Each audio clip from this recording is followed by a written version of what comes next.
दर्शकों, जब हम प्राणायाम के बारे में बात करते हैं तो यहाँ पर सभी जानते हैं हम अपने श्वास को नियंत्रण करते हैं, उसे खींचते हैं अंदर और थोड़ा रुक कर फिर हम बाहर निकालते हैं, मतलब श्वास को नियंत्रण करते हैं। और ऐसा करने से हमारी जीवन जो शक्ति है उसको भी लंबा करते हैं।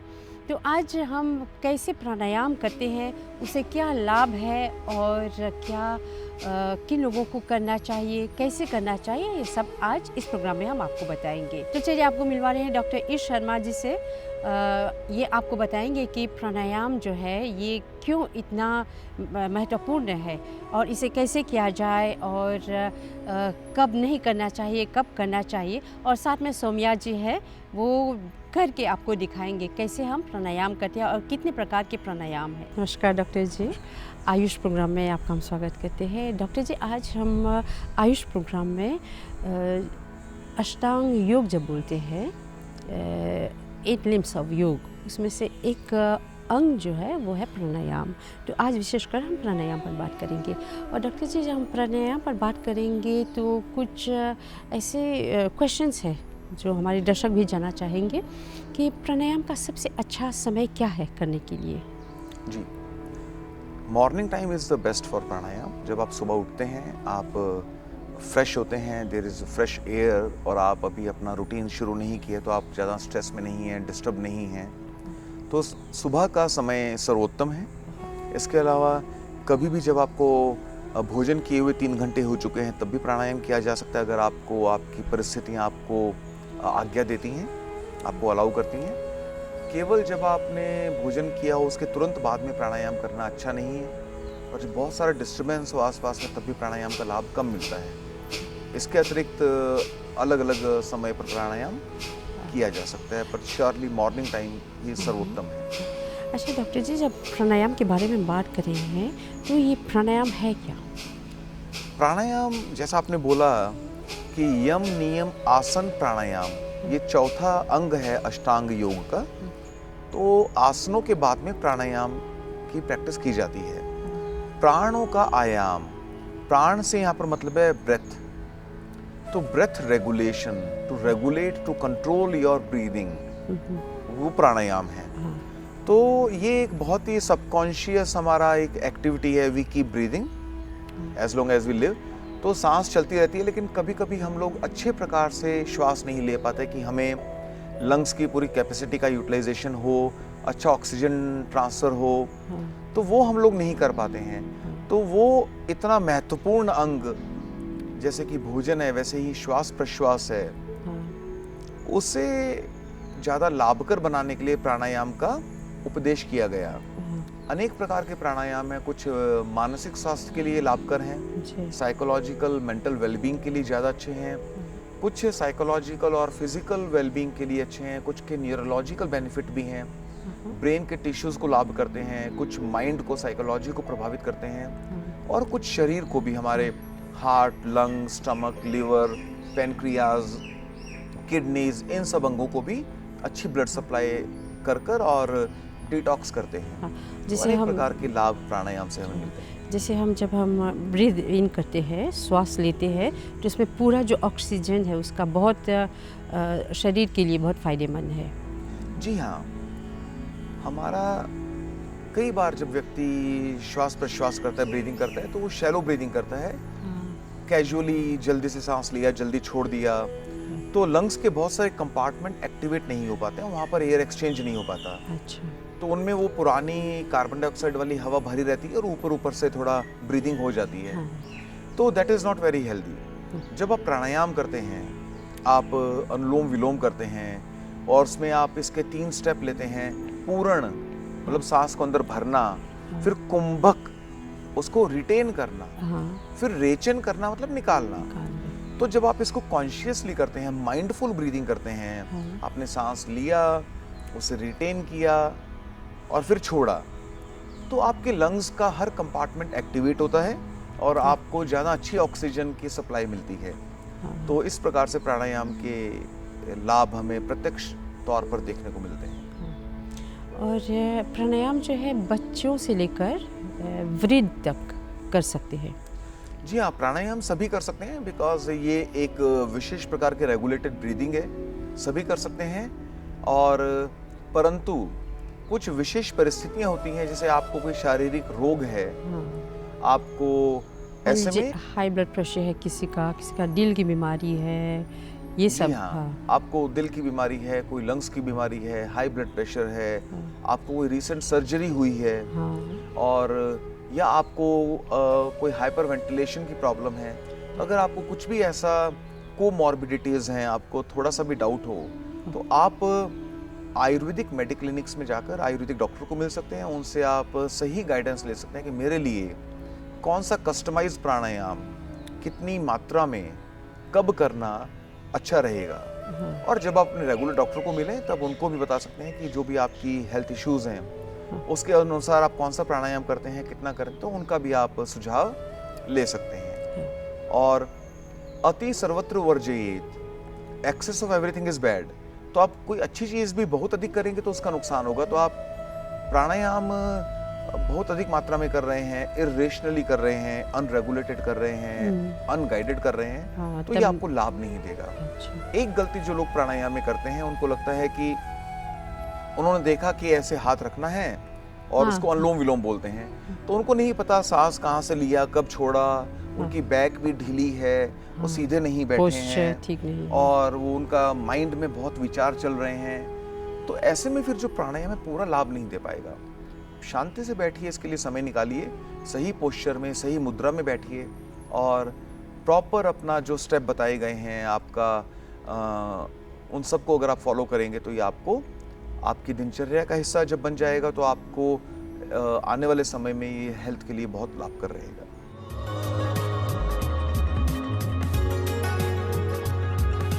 सबसे पहले हम लोग आरंभ करेंगे अनुलोम विलोम के साथ में। इसका एक बहुत ही विशेष महत्व है, एक बहुत ही प्रॉपर प्रोटोकॉल है।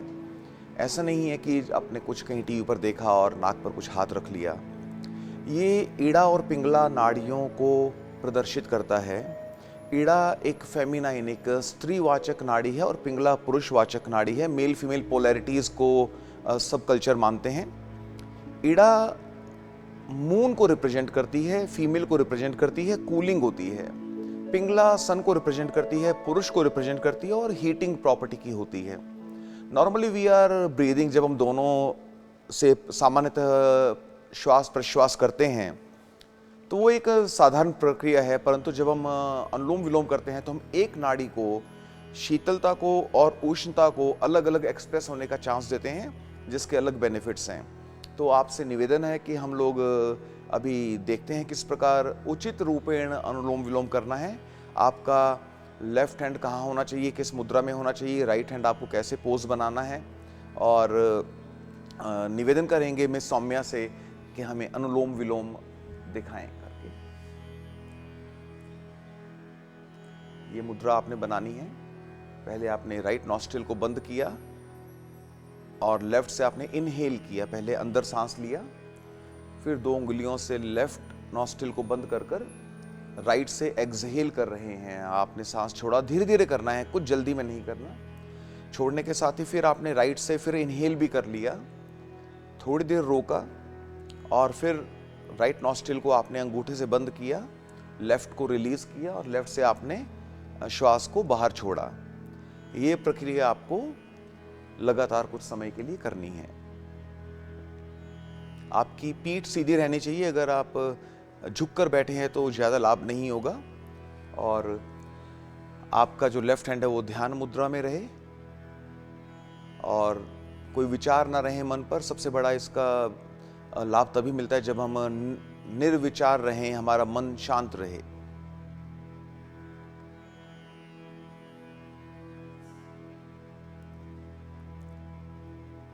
इसके सर्वाधिक लाभ मानसिक स्तर पर मिलते हैं और जो कि लंबे समय तक प्रयास करने पर, लंबे समय तक प्रैक्टिस करने पर दृष्टिगोचर होते हैं। तो आप आराम से इसको एक नियम के तहत करते रहें और ये मानसिक शांति के लिए, स्ट्रेस को कम करने के लिए बहुत ही बेनिफिशियल है, क्योंकि बड़ा रिलैक्सिंग, कूलिंग और लेड बैक प्रकार का प्राणायाम है। ये रिगरस नहीं है जैसे कि हम आगे वाले प्राणायामों में देखेंगे। तो इसका मानसिक स्वास्थ्य पर जो लाभ है वो अनेक प्रकार से सिद्ध हो चुका है।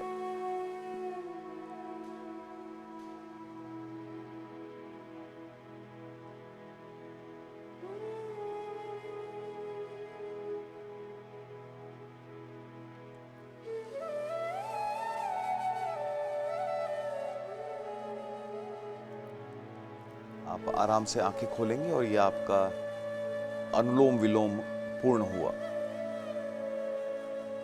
7-8 प्रकार के प्राणायाम रहते हैं, जिनमें से जो बहुत प्रसिद्ध हैं और जो आपके लिए करने में आसान हैं, उनको हम लोग अभी दिखाने वाले हैं। अनुलोम विलोम के बाद में कपालभाति बहुत ही प्रसिद्ध प्राणायाम है और कोविड में लंग कैपेसिटी बढ़ाने के लिए बहुत दुनिया ने इसका लाभ उठाया। कपालभाति का भी एक उचित प्रकार होता है, एक तरीका होता है करने का। इसका बेनिफिट ये है क्योंकि ये बहुत रिगरस प्रकार का प्राणायाम है। आपका डायफ्राम जो रहता है, जो कि चेस्ट और एब्डोमेन को सेपरेट करता है, एक बड़ा एक अम्ब्रेला टाइप एक मसल रहता है डायफ्राम। उसके नीचे जो ऑर्गन्स रहते हैं, लिवर, स्टमक, पैनक्रियाज, स्प्लीन और लार्ज इंटेस्टाइन उसमें से निकलते हैं, वो नॉर्मली कम मूव करते हैं। बिकॉज हमारी दिनचर्या इस प्रकार की है कि हमारे हाथ पैर तो चलते हैं, परंतु अपर एब्डोमेन का एरिया कम मूव करता है। और कई बार हम लोग ब्रीदिंग भी शैलो करते हैं, हम प्रॉपर अच्छे से सांस नहीं लेते, तो लंग्स में पूरी ऑक्सीजन अच्छे से रिप्लेस नहीं हो पाती है और हम लोग शैलो ब्रीदिंग करने लग जाते हैं। कपालभाति इन सब विकारों को दूर करता है। मैं सौम्या से निवेदन करेंगे कि हमें कपालभाति करके दिखाए और आपको अपनी क्षमता के अनुसार करना है। कितने स्ट्रोक आपको करने हैं वो सभी व्यक्ति के लिए अलग रहेंगे। हम एक फिगर नहीं दे सकते कि आप 20 कीजिए या एक बार में 100 कीजिए, ऐसा नहीं बोल सकते। जितना आपका शरीर अलाउ करता है, जो आपकी स्थिति है, उसी के हिसाब से आपको कपालभाति करनी है। आपके शोल्डर्स को झटका नहीं मारना, आपको केवल अपने एब्डोमेन को झटका मारना है और फोर्सफुली जोर लगाकर सांस को बाहर फेंकना है। इनहेल आपको नहीं करना, इनहालेशन सांस को अंदर लेना ऑटोमेटिक रहेगा। तो पीठ सीधी रहनी बहुत आवश्यक है, तभी आपके लंग्स स्ट्रेच रहेंगे। और मल्टीपल स्ट्रोक्स आप देख रहे हैं, आपका अपर एब्डोमेन और पेट के जो एब्डोमिनल वॉल है वो इसमें बहुत रिगरसली मूव होता है, सारे एब्डोमिनल ऑर्गन मूव होते हैं। अनेक प्रकार के फिजिकल और साइकोलॉजिकल बेनिफिट्स मिलते हैं।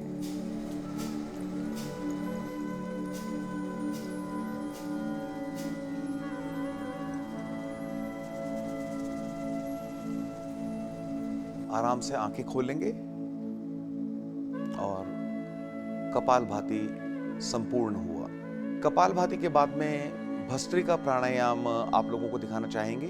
ये भी एक प्रकार का रिगरस प्राणायाम है जो कि मानसिक लाभ के साथ में अनेक प्रकार के शारीरिक लाभ देता है। कपालभाति के सारे बेनिफिट्स के साथ में जो मसल्स का, स्पेशली आपका लोअर बैक, अपर बैक और शोल्डर्स को ये मोबिलिटी देता है इन जॉइंट्स को। और भस्त्रिका प्राणायाम जो है, ये बेलोज ब्रीदिंग बोलते हैं। पुराने समय में जो लोहार हैं, जो आयरन स्मिथ हैं, वो जब लोहे से वस्तुएं बनाते थे, उनके पास में एक फायर को तेज करने के लिए एक प्रकार का एक एयर पंप रहता था, जिससे कि वो बहुत अधिक मात्रा में हवा को अग्नि के साथ में मिलाते थे। फायर तेज होती थी और वो हाई टेम्परेचर पर अपना प्रोडक्शन कर पाते थे लोहे के सामान का। वहीं से भस्त्रिका वर्ड आया और मैं सौम्या से निवेदन करेंगे कि भस्त्रिका प्राणायाम हमें करके दिखाएं। आपकी ये मुद्रा रहेगी, हाथ को बंद करना है।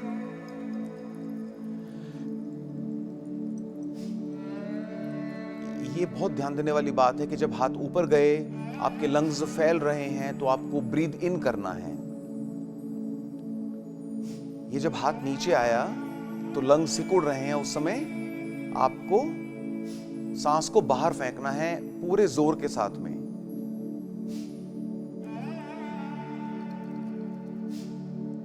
बैक सीधी रहेगी,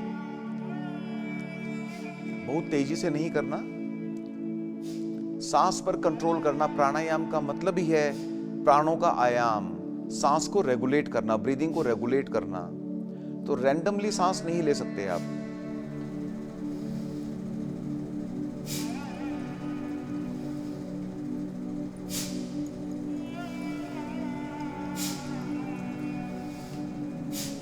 जो आपका शरीर आपको अलाउ करता है, जो आपकी एज है, हेल्थ सिचुएशंस हैं, आपका जो साइकोलॉजिकल बिलीफ है, उसी के हिसाब से उतने ही रिपीटेशन, उतने ही आपको बल के साथ करना है।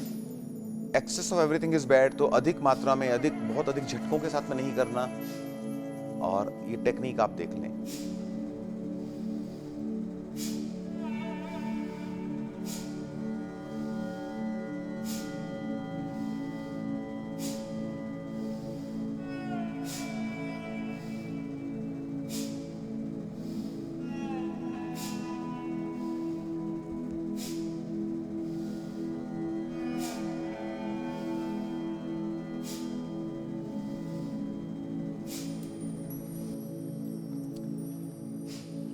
इस प्रकार भस्त्रिका प्राणायाम हम संपूर्ण करते हैं।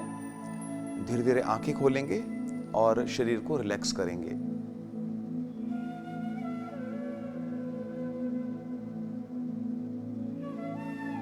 इसके बाद में एक बहुत ही प्रसिद्ध प्रकार का प्राणायाम जिसे भ्रामरी बोलते हैं, वो हम लोग कर देखने वाले हैं। भ्रामरी दो प्रकार से किया जाता है। एक षण्मुखी मुद्रा जो आप देखते होंगे कि प्राय किस प्रकार से आप पांचों आपके फिंगर्स फेस पर रहते हैं, कहाँ रहते हैं मिस सौम्या हमें बताएंगे। और एक रहता है आप सिंपल ध्यान आसन में रहेंगे और आपका जो टंग है, आपकी जिह्वा जो है, वो आपके पैलेट के साथ में प्रेस्ड रहेगी। तो दोनों प्रकार से आपको करके दिखाया जाएगा। इसमें एक हमने देखा है कि जब हम कभी किसी को इंस्ट्रक्शन देते हैं तो अनेक बार ऐसा रहता है कि हम जब आपके पांचों फिंगर्स प्लेस करने को बोलते हैं तो सबसे पहले कभी कभी गलती से योगा थेरेपिस्ट बोल देता है अपने पहले कानों को जोर से बंद कीजिए, उसके बाद में वो बाकी चारों फिंगर्स का इंस्ट्रक्शन देता है। तो कान बंद हो चुके हैं तो वो प्रैक्टिशनर जो है प्रॉपर सुन नहीं पाता। तो हम छोटे फिंगर से स्टार्ट करके फिंगर्स को प्लेस करेंगे और लास्ट में कानों को बंद करेंगे। इसका लाभ ये है, ये एक विशेष प्रकार की साउंड वेव्स क्रिएट करते हैं हमारे स्कल में, हमारे ब्रेन एरिया में, हमारे स्कल में एक नेवर बिफोर प्रकार की, अभूतपूर्व प्रकार की तरंगें, ध्वनि तरंगें पैदा होती हैं, साउंड वेव्स पैदा होती हैं, जो कि विशेष प्रकार का वाइब्रेशन देती हैं हमारे ब्रेन टिश्यूज को, हमारे मस्तिष्क को विशेष प्रकार का कंपन देती हैं और उससे ब्रेन को ज्यादा एक्टिविटी मिलती है और उसके अनेक जो सुप्त जो एरियाज हैं, जो इनएक्टिव डोरमेंट एरियाज हैं, वो भी एक्टिव होते हैं। और ब्रेन को अनेक प्रकार से स्टिमुलेशन देना, ये एजिंग, एल्जाइमर्स, पार्किंसनिज्म वगैरह जो ओल्ड एज में आने वाली प्रॉब्लम्स हैं, उनके खिलाफ ये एक बहुत ही कारगर एक टूल साबित हो सकता है। तो चलिए देखते हैं हम लोग भ्रामरी प्राणायाम। तो आपकी छोटी उंगली आपके लिप के नीचे चिन पे रहेगी, फिर आपकी रिंग फिंगर आपके अपर लिप के ऊपर नोज के नीचे रहेगी, आपकी मिडिल फिंगर नॉस्ट्रिल्स के ऊपर रहेगी और आंखों को बंद करेंगे इंडेक्स फिंगर के साथ में, अनामिका उंगली के साथ में, और फिर कानों को प्रेशर के साथ में बंद करेंगे थंब के साथ में। इससे मास्किंग नॉइज, बाहर के जो अनेक प्रकार का शोर शराबा है, डिस्टर्बेंसेस हैं, आपके कानों में कई आवाज़ें जा रही हैं और आपकी आंखों से बहुत कुछ आप देख रहे हैं, ये डिस्ट्रैक्शन करता है। आंख और कान बंद करने से आपका डिस्ट्रैक्शन खत्म हो जाता है और आपका पूरा ध्यान आपका जो है वो आपकी एक्टिविटी पर जाता है और आपको ये डिस्ट्रेसिंग के साथ में माइंड और ब्रेन को एक्टिवेट करने का भी ये लाभ हमें मुद्रा देती है। तो चलिए आरंभ करते हैं भ्रामरी प्राणायाम।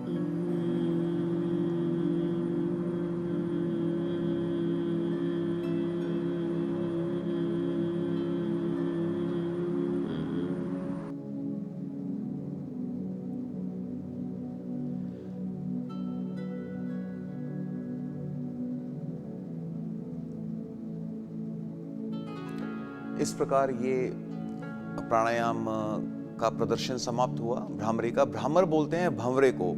तो भंवरे के प्रकार से आपको गले में एक डीप गुंजन करना है, आपको इस प्रकार का साउंड प्रोड्यूस करना है जो कि आपके पूरे स्कल को वाइब्रेट करेगा और इसके लाभ हम आपको पहले ही बता चुके हैं। भ्रामर बोलते हैं भंवरे को। तो भंवरा जिस प्रकार से फूलों पर घूमता है उस समय जो वो हमिंग साउंड प्रोड्यूस करता है, उससे ही ये नाम आया भ्रामरी। और इसमें सर्वाधिक महत्व ये है कि आप सभी प्रकार के जो आपको जो डिस्टर्बेंस हैं, जो मास्किंग नॉइजेज और मास्किंग साउंड्स हैं, जो कि आपके अभी आंखों को हम लोग इतना कुछ देख रहे हैं आसपास में, कानों से बहुत कुछ सुन रहे हैं जाने अनजाने, वो आपको डिस्टर्बेंस को बंद करना है। उसके लिए आपको विशेष प्रकार से आपको अपनी उंगलियां पोजीशन करनी है, आपकी आंखें बंद हैं, आपके कान बंद हैं। उसके बाद में आपको गले से एक हमिंग साउंड प्रोड्यूस करना है। अगर मैं दिखाने का प्रयास करूं,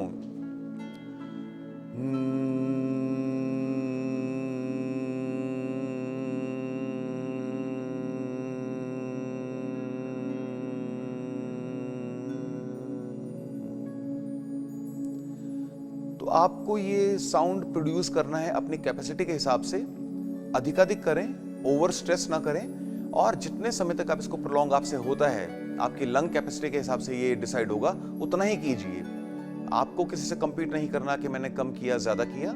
और ये आपको अनेक प्रकार के बेनिफिट्स जो है आपको साइकोलॉजिकल, न्यूरोलॉजिकल और फिजिकल स्तर पर देने वाला है। अनेक बार ऐसा होता है कि शोल्डर पेन की वजह से कई जो व्यक्ति हैं वो हाथों को प्रॉपर ऊपर ले जाकर ये मुद्रा में नहीं आ सकते हैं। उनके लिए भ्रामरी करने का एक और ऑल्टरनेटिव है, जैसे बोलते हैं खेचरी मुद्रा।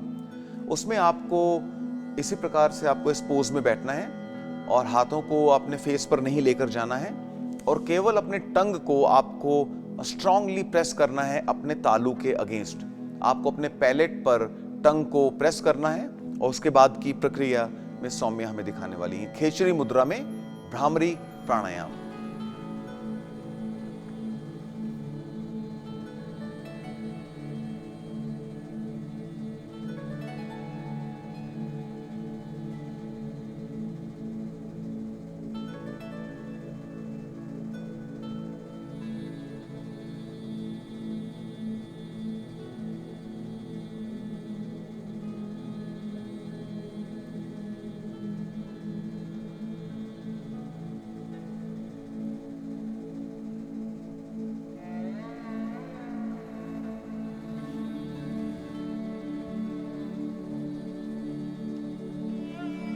भ्रामरी प्राणायाम मेमोरी बूस्टिंग के लिए और स्टूडेंट्स की ग्रास्पिंग पावर के लिए भी बहुत लाभदायक है। अगला प्राणायाम का जो प्रकार है वो है उज्जाई।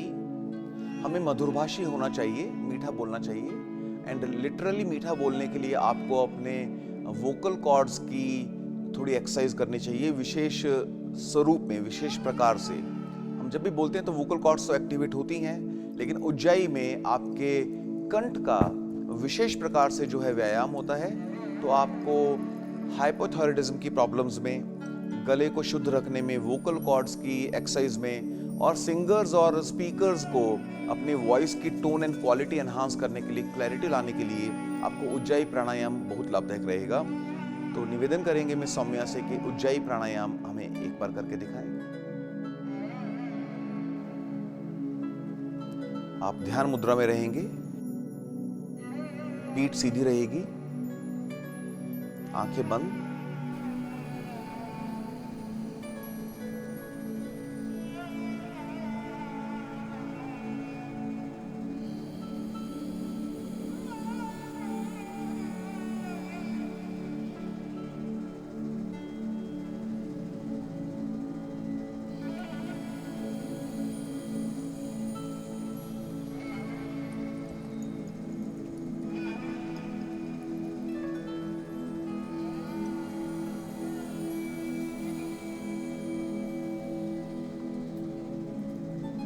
तो इस प्रकार बाहर बहुत अधिक आपको साउंड प्रोड्यूस नहीं करनी है, केवल गले में ही प्रेशर क्रिएट कर कर और गले में वाइब्रेशन उत्पन्न करना है।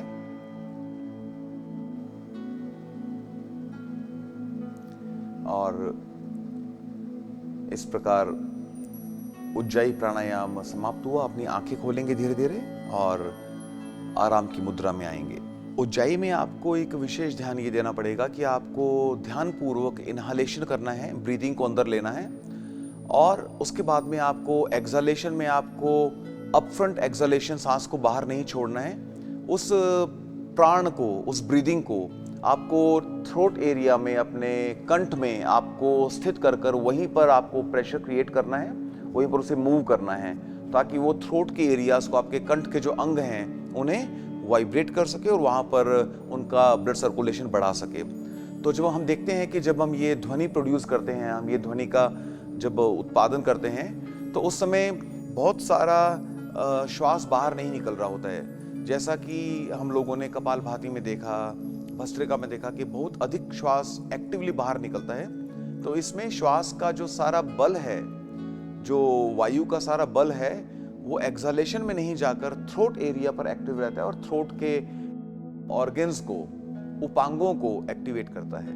इसके बाद में 3 और प्रकार के प्राणायाम है जो तीनों ही कूलिंग हैं, जो हमारे ब्रेन को, माइंड को, बॉडी को ठंडा रखते हैं, कूल रखते हैं। और तीनों की टेक्निक थोड़ी थोड़ी अलग है लेकिन उनके लाभ एक ही प्रकार के हैं। इस प्रकार की जब आप कूल्ड एयर को इनहेल करते हैं, उसी वायु को जब आप श्वास ले रहे हैं, वो ठंडी होकर शरीर के अंदर जाती है, एसिडिटी को कम करती है, आपके ब्लड के पीएच को रेगुलेट करती है, उसे अधिक एसिडिक नहीं होने देती है और साथ में ये एक विशेष प्रकार का ध्यान तो है ही। तो शीतली, शीतकारी और सदंता 3 प्रकार के प्राणायाम हैं। तीनों में थोड़ा थोड़ा फर्क है टेक्निक में, तो एक एक करके हम लोग तीनों को देखेंगे। मैं सौम्य से निवेदन करेंगे कि पहले शीतली प्राणायाम, शीतली मीन्स कूलिंग, शीतली प्राणायाम हमें करके दिखाएं। ध्यान मुद्रा में बैठना है, आपको टंग को एक स्ट्रॉ की तरह बना लेना है, एक गोल पाइप की तरह बनाना है और उसके थ्रू आपको श्वास को अंदर खींचना है, नाक से छोड़ना है। फिर आपने टंग को स्ट्रॉ के रूप में फोल्ड किया, सांस को अंदर खींचा, टंग को अंदर ले जाकर फिर नाक से आपको, नासिका से श्वास को छोड़ना है। ये प्रक्रिया आप कुछ रिपीटिशंस तक चलाएंगे। शोल्डर और बैक सीधा रहना चाहिए और आप देखेंगे कि आपके गले में विशेष प्रकार की ठंडक आपको महसूस होगी। आपको कूलिंग इफेक्ट इसका तुरंत नजर आएगा और लंबे समय तक प्रयास करने पर यह आपको अनेकों अनेक लाभ दे सकती है।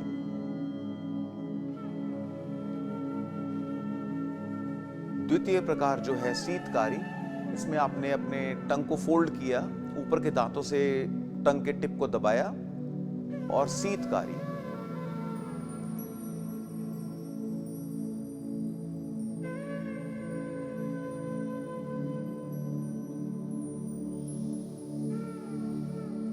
इस प्रकार से आप इनहेल करेंगे मुख के द्वारा, टंग के टिप को फोल्ड करके दांतों से दबाकर, और जिह्वा को अंदर ले जाकर नाक से एक्सहेल करेंगे। इतने मॉइस्चर के कांटेक्ट में आने की वजह से जो एयर इनहेल करते हैं वो ठंडी हो जाती है, इसलिए ये भी कूलिंग इफेक्ट देता है।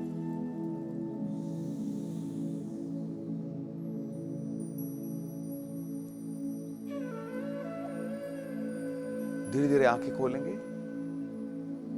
रिलैक्स करेंगे और तीसरे प्रकार का जो प्राणायाम है सदंत। सदंत मीन्स विद टीथ। इसमें दांतों का विशेष रोल है। आपको दांतों को क्लेंच करना है, आपस में दबाना है और मुंह से इनहेल करना है, रिलैक्स होकर आपको नाक से एक्सहेल करना है। तो मैं सौम्या से निवेदन करेंगे एक बार दिखाने के लिए।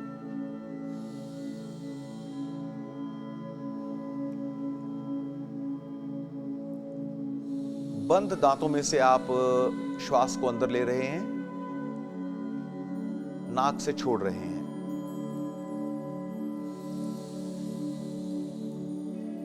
ये भी वही कूलिंग इफेक्ट देता है, शीतलता प्रदान करता है।